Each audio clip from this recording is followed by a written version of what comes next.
Hi everybody, it's Amy here from Consortium Private Wealth. I thought I'd do a very quick video this week on the really alarming population growth that are suffering from, mortgage stress, home loan stresses, rental stresses even.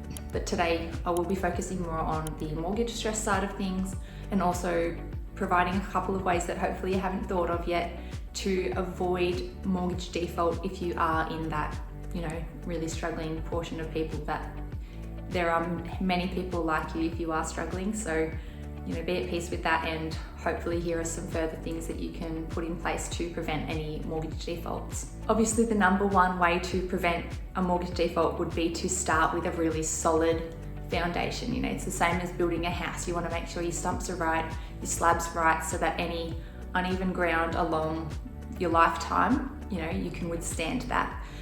But unfortunately, economic factors at the moment, we've got high living expenses, interest rate rises, people are losing jobs even, and all these things can really jeopardize that financial foundation, even if you did have that to begin with.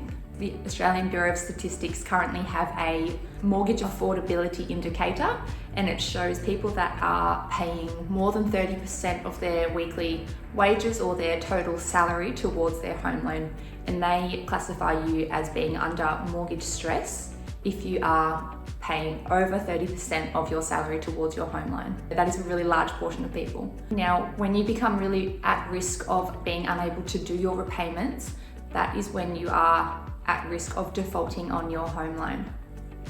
This is quite a serious situation, and it may mean that the bank takes possession of the home or that you're forced to sell in a really uncertain time, which are two things we completely want to avoid. Now, a couple of things to do or to put in place to avoid all of that is, you will have heard it a million times already, but to make sure you know your financial position now, and make sure you do that.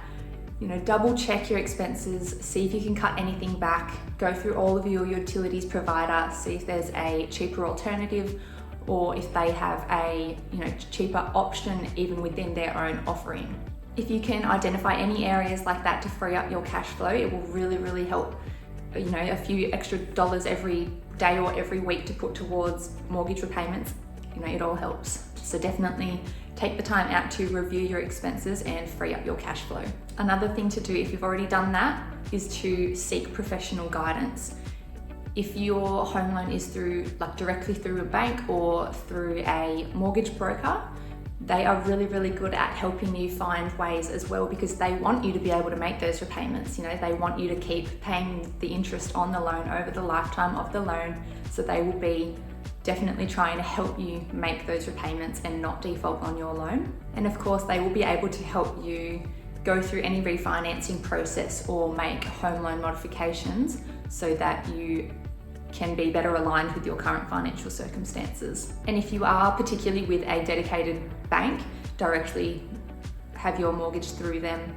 Generally, they have a team of people that are dedicated to help support customers that are experiencing financial hardship. So make use of that, and it's a massive support in these really uncertain, challenging times. Make sure with the mortgage broker and your dedicated bank as well, they will check, but ask them to check if you are ahead in any of your repayments, and you may be able to go on what's called a repayment holiday. So if you are ahead or you've got a redraw facility or an offset account, you may be able to pause any repayments for a while and get you through the really tough time. And this is especially important if you have lost a job and you'll need to bide time to find further employment.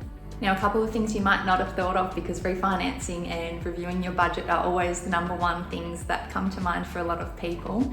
I see a lot of it on Facebook at the moment. Marketplaces, people can be renting out an extra room if you've got one. A friend might, be in a similar situation. They might rent out their house, so you can kind of congregate together, rent a room out, make it easier for everybody. That's number one thing that you could do.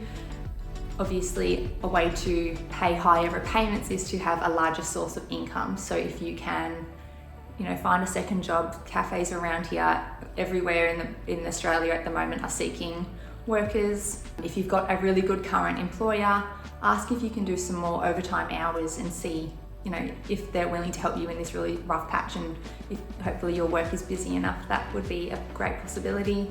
Those are probably my main tips for now, but make sure you are on top of your finances.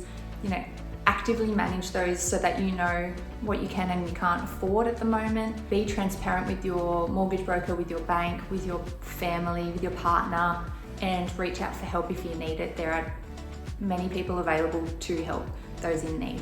It's probably also just a nice way to end that the Reserve Bank of Australia, who are the body that do these interest rate hikes every month, they are now going forward going to be meeting with mental health bodies to provide support to those in need before further increases in interest rate rises. So that's, yeah, something to be a little bit hopeful for, that they understand that people are struggling and nobody wants that and everybody wants to help. That's all from me for this week, everybody. Until next time, bye.